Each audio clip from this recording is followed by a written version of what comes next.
चलिए स्टूडेंट्स, तो आज हम पढ़ना स्टार्ट करते हैं टोटल इंटरनल रिफ्लेक्शन यानी कि पूर्ण आंतरिक परावर्तन। तो देखिए क्या होता है इस फिनोमिना के अंदर। जैसे देखिए ये एक सरफेस है जो कि मीडियम 1 और मीडियम 2 को क्या करती है, डिवाइड कर रही है। ठीक है, तो देखो ऊपर वाला जो मीडियम है वो क्या है, हमारा रेयरर यानी कि विरल, और नीचे वाला जो है वो हमारा कैसा है, डेंसर यानी कि सघन। क्लियर हुई ये चीज? ठीक है, अब देखो, अब हम यहाँ पे कुछ केसेस को देखते हैं। देखिए सबसे पहले मान लीजिए कि लाइट जो है इस एंगल से आ रही है, ठीक है, और ये जो है, ये जो सरफेस है ये कैसी है, ट्रांसपेरेंट है, पारदर्शी है, यानी ये क्या होगा, लाइट का यहाँ पर रिफ्रैक्शन होगा, अपवर्तन होगा। अब अगर ये वाला मीडियम नहीं होता, देखो लाइट को अपने इस रास्ते पर जाना था, हाँ या नहीं, लेकिन देखो मीडियम को डिवाइड करने वाली एक बाउंड्री है, यानी मीडियम यहाँ से यहाँ जाने पे चेंज हो रहा है। और देखो कहाँ से मीडियम, देखो चेंज भी कैसे हो रहा है कि डेंसर से रेयरर हो रहा है। तो हम लॉज ऑफ रिफ्रैक्शन में पढ़ के आए हैं कि जब भी लाइट रे डेंसर से रेयरर यानी कि सघन से विरल में जाती है तो वो जो नॉर्मल होता है अभिलंब, उससे क्या हो जाती है, दूर की तरफ झुक जाती है। यानी देखो जो लाइट ऐसे जा रही थी वो लाइट अब कैसे जाएगी, ऐसे, हाँ या नहीं। ठीक है, अब देखो, अब मैं क्या करता हूं, इस एंगल को इंक्रीज करता हूं। तो मैंने इस एंगल को ऐसे इंक्रीज करा, ठीक है। अब देखो इस एंगल को आपने इंक्रीज करा, मतलब ये वाला जो एंगल है, देखो ये वाला जो एंगल है, इस एंगल से क्या मैंने बढ़ा दिया। तो देखो अब जो लाइट जो है जिसको यहां जाना था, अब वो क्या होगी, थोड़ी और इस तरफ आ जाएगी, आएगी या नहीं आएगी। तो देखो हमें क्या पता चल रहा है कि जैसे जैसे हम जो एंगल ऑफ इंसिडेंस है आई, ठीक है, इसको बढ़ाते हैं, इसको हम क्या करते हैं, इंक्रीज करते हैं, तो ये वाली जो रिफ्रैक्टेड रे है यानी जो अपवर्तित किरण है वो किसकी तरफ जाती है, देखो ये इधर, ये और इधर। तो इसका मतलब है कि देखो जैसे जैसे आप इसको इंक्रीज करते हो तो आर की वैल्यू क्या होती है, इंक्रीज। तो देखो ये आर है, ये भी क्या है, आर, ठीक है। और जो ये लाइट, देखो आर की वैल्यू भी इंक्रीज होगी आई की वैल्यू इंक्रीज करने पर। और एक और चीज क्या होगी कि जो लाइट होगी वो इस बाउंड्री की तरफ जो है मूव करना स्टार्ट कर देगी। तो देखो दिख रहा है ना कि जो लाइट है ये क्या कर रही है, इस बाउंड्री की तरफ मूव कर रही है। तो देखो ये बाउंड्री की तरफ मूव करते करते एक ऐसी कंडीशन आती है जब आप इसको इस पर्टिकुलर एंगल IC से डालते हो, एक पर्टिकुलर एंगल है IC, और ऐसी कंडीशन में लाइट रे इस मीडियम से इस मीडियम में बाहर नहीं निकलती और वो इस सरफेस के पैरेलल इस तरफ क्या कर देती है, जाना शुरू कर देती है। समझ आ गई नहीं चीज? तो देखो जैसे ही आपने यहां से इस पर्टिकुलर एंगल पर लाइट डाली तो आपकी लाइट रे क्या होगी कि जो मीडियम को सेपरेट करने वाली बाउंड्री है इसके पैरेलल क्या कर देगी, मूव करना शुरू कर देगी। तो देखो ऐसी कंडीशन में ये वाला एंगल कितना हो जाता है, 90 डिग्री, ठीक है। तो इसको अपन क्या बोल देते हैं, आर, ठीक है। अब देखिए ये वाला जो एंगल है, ठीक है, IC, इसको कहा जाता है क्रिटिकल एंगल यानी कि क्रांतिक कोण। अब देखिए अब अगर आपके एंगल ऑफ इंसिडेंस की वैल्यू IC यानी कि क्रिटिकल एंगल से ग्रेटर होती है, यानी आप जो है एंगल को और ज्यादा बढ़ा देते हो क्रिटिकल एंगल से, तो क्या होता है कि आपकी जो लाइट रे है वो यहां से गई, ये वाली बाउंड्री ट्रांसपेरेंट थी, उसके बावजूद लौट के क्या आ जाएगी, इसी मीडियम में आ जाएगी।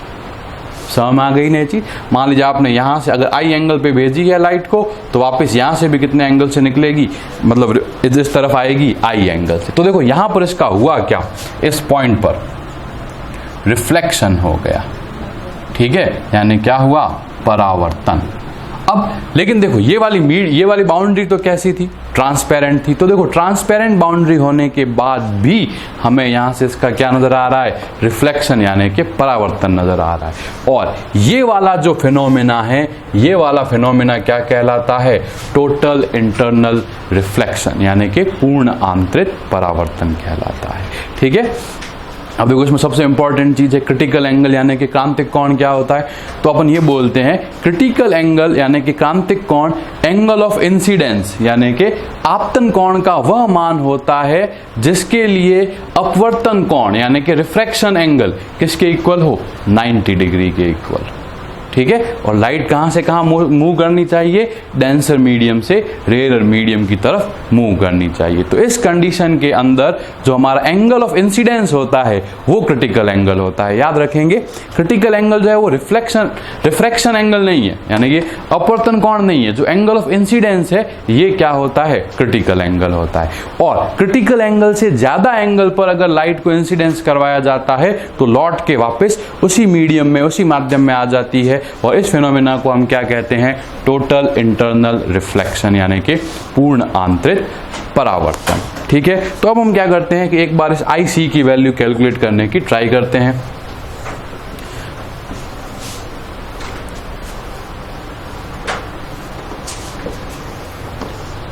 तो देख लीजिए कि ये वाला जो मीडियम है इसको मैंने मीडियम 1 बोल दिया, ये वाला है मेरा मीडियम 2।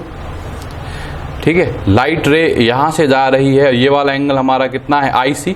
और देखो क्रिटिकल एंगल की कंडीशन में ये वाला एंगल कितना हो जाता है हमारा, 90 डिग्री। ठीक है, इसका जो रिफ्रैक्टिव इंडेक्स है यानी कि अपवर्तनांक है वो कितना है, N1, और इसका जो रिफ्रैक्टिव इंडेक्स है वो कितना है, N2। कोई फर्क नहीं पड़ता। ठीक है, ये N1 है, ये N2। तो आप क्या करिए, यहां पर स्नेल्स लॉ लगाइए। तो अपने क्या पता चला कि साइन IC, ये IC है, तो ये क्या हुआ अपॉन साइन 90 डिग्री, ये किसके इक्वल हो गया, N2 अपॉन N1। हुआ या नहीं हुआ? तो साइन 90 कितना होता है, 1। तो अपना क्या आ गया, sine IC is equal to N2 upon N1। यानी एक तरह से अपने क्या पता चला कि क्रिटिकल एंगल का जो साइन थीटा है, क्रिटिकल एंगल का जो साइन थीटा है वो N2 अपॉन N1 के इक्वल होगा। ठीक है, और जो IC की वैल्यू हो जाएगी वो क्या हो जाएगी, sine inverse of N2 upon N1।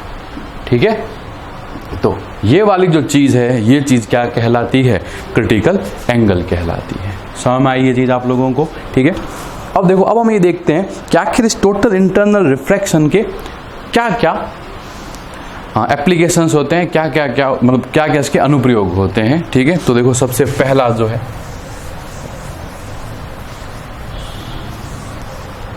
सबसे पहला जो एग्जाम्पल इसको कहा जाता है मिराज फॉर्मेशन, यानी कि हिंदी में इसे कहा जाता है मरीचिका।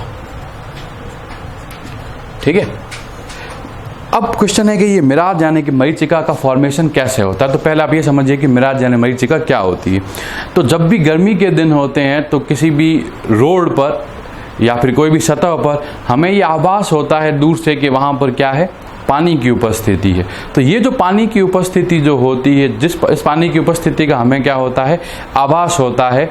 वो क्या वास्तव में वहाँ पानी होता है? नहीं, वो क्या होता है कि ऊपर जो स्काई है उसका रिफ्लेक्शन हमें नजर आता है।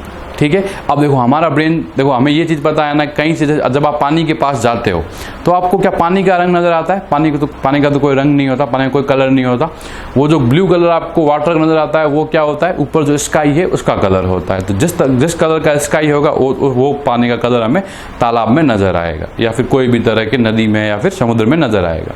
अब देखिए, अब ऐसी स्थिति में क्या होता है कि जब वहाँ मिराज का फॉर्मेशन होता है, ठीक है, तो मिराज के फॉर्मेशन के अंदर हमें क्या नजर आता है, स्काई का रिफ्लेक्शन। लेकिन हमारा ब्रेन इस तरह से वर्क करता है कि वो हमें ये बताता है, क्योंकि वहाँ हमें स्काई का रिफ्लेक्शन नजर आ रहा है, तो हमें दिमाग को हमें ये लगता है, हमारे ब्रेन को, कि वहाँ क्या है, पानी मौजूद है। लेकिन वहाँ पे वो रियल में कोई पानी नहीं होता। तो क्वेश्चन है आखिर कैसे मिराज का फॉर्मेशन होता है, इस चीज को देखो।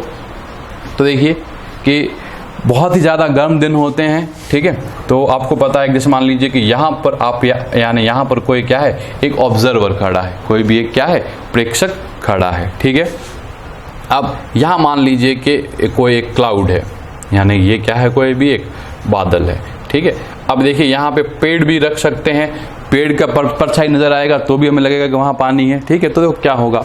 अब देखो, अब गर्मी के दिनों में आपको पता है ना कि सबसे ज़्यादा जो गर्म पार्ट होता है वो क्या होती है, सरफेस। जो सतह है अपने ज़मीन की वो सबसे ज़्यादा गर्म होती है, और जैसे जैसे हम ऊपर की तरफ बढ़ते हैं वैसे वैसे जो गर्मी है यानी कि जो टेम्परेचर है उसकी वैल्यू क्या होती जाती है, कम होती जाती है। एक बात याद रखिए, सबसे ज़्यादा गर्म क्या होता है, सरफेस, और जैसे अपन ऊपर की तरफ एयर में बढ़ेंगे वैसे वैसे टेम्परेचर क्या होगा, कम होगा, यानी गर्मी क्या होती जाएगी, कम होती जाएगी। अब ऐसी कंडीशन में क्या होता है कि देखो सरफेस के पास वाली जो एयर होती है, सतह के पास की जो हवा होती है वो सबसे ज़्यादा गर्म होती है। समझ में आई ये चीज, सरफेस के पास की जो एयर है वो क्या होती है, सबसे ज्यादा गर्म, और यहां वाली एयर गर्म होने के कारण ऊपर की तरफ क्या करने लग जाती है, बढ़ने लग जाती है। समझ में आई ये चीज। तो देखो यहां पर जो सरफेस के पास में जो एयर थी, देखो सामान्य जगह क्या होगा कि यहाँ का जो एयर डेंसिटी होगा यानी वायु का जो घनत्व होगा वो क्या होगा, सेम होगा। लेकिन जैसे ही सरफेस गर्म होगी बहुत ज़्यादा, तो नीचे की तरफ जो है वो एयर डेंसिटी क्या हो जाएगी, कम हो जाएगी। समझ आई चीज, नीचे की तरफ एयर डेंसिटी क्या हो जाएगी, कम हो जाएगी। अब इस एयर डेंसिटी के कम होने के कारण नीचे की तरफ तो जो मीडियम है वो कैसा हो जाएगा, रेयरर, और ऊपर वाला क्या हो जाएगा, डेंसर, या नीचे वाला क्या हो जाएगा, विरल, और ऊपर वाला क्या हो जाएगा, सघन। देखो अगर हम इसको लेयर्स के अंदर तोड़ लें अलग अलग में, तो देखो ये वाली जो देखो मान लो अपन ने मान लिया कि बहुत सारी लेयर्स इस तरह से बन गई, ठीक है। तो क्या हो रहा है कि देखो ये वाली जो लेयर है वो इससे रेयरर है, यानी कि ये वाली जो है इससे क्या है, विरल है। इसी तरह से ये वाली जो है वो इससे विरल है, इस तरह ये वाली जो है इससे विरल है। मतलब ऊपर की तरफ जाने पे डेंसिटी क्या होगी, बढ़ेगी, यानी कि जो सघनता होगी वो क्या होगी, बढ़ेगी। लेकिन नीचे की तरफ जाओगे तो डेंसिटी क्या होगी, कम होगी, यानी आप क्या जाओगे, रेयरर मीडियम की तरफ जाओगे। यानी देखो अब क्या होगा कि जैसे मान लीजिए कि ये क्लाउड है, इस क्लाउड के इस पॉइंट से क्या हुई, एक रे आई और इस तरफ यहाँ पे टकराई, ठीक है, जैसे मान लीजिए इस तरफ यहाँ पे टकराई। अब देखो अब क्या होगा कि आपको पता है कि ये वाली जो लेयर है ऊपर वाली, ये नीचे वाले से क्या है, डेंस है, यानी कि अपनी लाइट कहां से कहां जा रही है, डेंसर मीडियम से रेयरर मीडियम में। तो क्या होगा कि ये नॉर्मल से दूर की तरफ जाएगी, ठीक है। फिर यहां गई, फिर से क्या होगा, यहां पर इसका रिफ्रैक्शन होगा, फिर से क्या होगी, ये नॉर्मल से दूर की तरफ जाएगी। और यहां आते आते एक जगह ये चीज होगी कि ये जो लाइट होगी, ये लाइट का क्या हो जाएगा, यहां पर टोटल इंटरनल रिफ्लेक्शन हो जाएगा, यानी पूर्ण आंतरिक परावर्तन हो जाएगा, और ये लाइट जो होगी वो ऑब्जर्वर तक डायरेक्ट पहुंच जाएगी। समझ आई चीज, जो लाइट इस पॉइंट से निकली वो क्या होगी, यहां तक पहुंच गई। अब देखो क्या होगा, देखो जो जिस तरह से इमेज फॉर्मेशन वर्क करता है, तो क्या होता है कि देखो इस वाले पॉइंट का रिफ्लेक्शन कहां नजर आएगा, यहां पर। तो ये वाला जो होगा पूरा का पूरा क्लाउड, ये इस तरह से आपको यहां नजर आना शुरू हो जाएगा। समझ आ गई नहीं चीज, याद रखो कि इस पेन, जैसे मान लो इस मार्कर का इमेज बनाना है, तो एक जैसे इस पॉइंट का इमेज यहां बना, तो पूरा का पूरा मार्कर का इमेज जो इस तरह क्या हो जाएगा, शिफ्ट हो जाएगा। तो इस तरह देखो इस पॉइंट का इमेज यहां पे बना, तो बाकी वाला सारा क्लाउड क्या हो गया, यहां नजर आना स्टार्ट हो गया। और ये वाला जो क्लाउड है ये हमारे अंदर एक भ्रम यानी कि इल्यूजन क्रिएट करेगा, किस चीज का, कि यहां पर क्या है, वाटर है, यानी यहां क्या है, पानी, ठीक है। तो ये क्या होता है, पूरा मिराज फॉर्मेशन होता है, ठीक है। उसके बाद नेक्स्ट है, देखिए एक दो क्वेश्चंस और हैं कि भाई क्यों होता है। तो देखो सबसे सेकंड जो है वो है कि स्पार्कलिंग ऑफ डायमंड, यानी कि कोई भी हीरे का चमकना।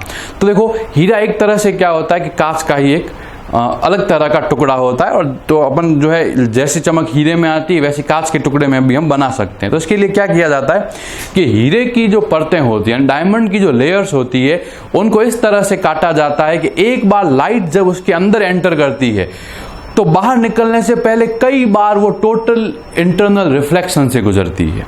समझ आई ये चीज, ठीक है। जैसे उसका कोई जैसे 2.4 के आसपास डायमंड का क्या होता है, रिफ्रैक्टिव इंडेक्स, और 24 डिग्री के आसपास क्या होता है उसका क्रिटिकल एंगल होता है। तो जैसे जैसे वो उसके अंदर एंटर, जब भी कोई लाइट रे क्या होगी डायमंड के अंदर एंटर करेगी तो उसे निकलने से पहले कई बार उसका क्या होगा, टोटल इंटरनल रिफ्रैक्शन होगा। इस कारण से हमें डायमंड क्या होता है, स्पार्कलिंग करता हुआ, चमकता हुआ नजर आता है। तो देखो जो मैंने रिफ्रैक्टिव इंडेक्स और जो क्रिटिकल एंगल बताया, ये आपको भी याद रखने की जरूरत नहीं है, ठीक है, और ये मुझे भी नहीं पता क्या होता है, एग्जैक्ट वैल्यू नहीं, मैं आपको एक एग्जाम्पल दे रहा हूं कि बार बार जो गिरेगी वो उसका क्या होगा, टोटल इंटरनल रिफ्रैक्शन होगा।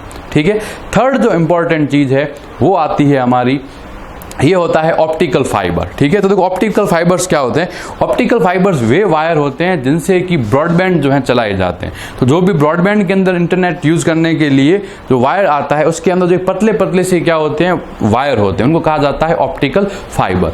अब ये जो ऑप्टिकल फाइबर है ये जो है किस प्रिंसिपल पे वर्क करते हैं, टोटल इंटरनल रिफ्रैक्शन। तो देखो ये क्वेश्चन बहुत बार पूछा जाता है कि ऑप्टिकल फाइबर कौन से प्रिंसिपल पे वर्क करते हैं, तो आपका आंसर क्या होगा, टोटल इंटरनल रिफ्रैक्शन। ठीक है, अब इसमें दो तरह की चीजें होती है। ठीक है, देखो अंदर की तरफ जो होता है ये कहलाता है कोर, यानी कि क्रोड। ठीक है, और जो बाहर होता है ये कहलाता है क्या, क्लैडिंग। ठीक है, हिंदी में से कहा जाएगा अधिपटन। ठीक है, ये है क्रोड और ये है हिंदी में अधिपटन। अब लाइट रे क्या होती है, यहां एंटर करती है। ठीक है, और देखो बाहर वाला जो है मीडियम यानी जो क्लैडिंग है वो कैसी है, रेयरर यानी कि विरल, और जो कोर है यानी जो क्रोड है वो कैसी है, सघन। तो देखो लाइट रे क्या होती है, कोर के अंदर एंटर करती है। अब इस पॉइंट पर ये कोर से कहां जाने की ट्राई कर रही है, क्लेडिंग के अंदर, लेकिन इन दोनों के बीच का जो रिफ्रैक्टिव इंडेक्स का इस तरह रिलेशन होता है कि इसका जो क्रिटिकल एंगल है वो बहुत ही ज्यादा कम होता है। मतलब बहुत कितने भी कम एंगल पे गिरे इसका 100% क्या हो जाएगा, टोटल इंटरनल रिफ्रैक्शन हो जाएगा। तो देखो ये जो लाइट जो होगी वो क्या होगी, इस तरह से बाहर नहीं जा पाएगी, और बाहर नहीं जाने के कारण क्या होगा, सिग्नल का लॉस नहीं होगा। अगर आप एक नॉर्मल वायर में भेजते हो तो जैसे ही ये ऑप्टिकल सिग्नल यहां टकराएगा तो कुछ पार्ट इसका क्या हो जाएगा, लीक हो जाएगा, और बाकी वाला पार्ट यहां आएगा। तो देखो धीरे धीरे ये लीकेज के कारण क्या हो जाएगा, यहां तक पहुंचते पहुंचते सिग्नल क्या हो जाएगा, वीक। तो आप सिग्नल को वीक नहीं होने देना चाहते, इसीलिए हम क्या करते हैं, किस तरह की स्ट्रक्चर का यूज करते हैं जिसके अंदर जो हमारा इलेक्ट्रिकल सिग्नल है उसको ऑप्टिकल सिग्नल बना के क्या किया जाता है, इस तरह से भेजा जाता है। तो इस कंडीशन में ये इस तरह से रिफ्लेक्ट, टोटल इंटरनल रिफ्लेक्ट होते होते यहां से कहां पहुंच जाता है, यहां पहुंच जाता है, और 100% इंफॉर्मेशन हमें जो यहां से ब्रॉडकास्ट हुई थी वो हमें यहां पर मिल जाती है। तो इस तरह से जो है ये लास्ट एप्लीकेशन था किसका, टोटल इंटरनल रिफ्लेक्शन का। ठीक है, तो हमने जो जो पढ़ा वो आप वापस जो है नोट्स के अंदर रिवाइज कर लीजिए।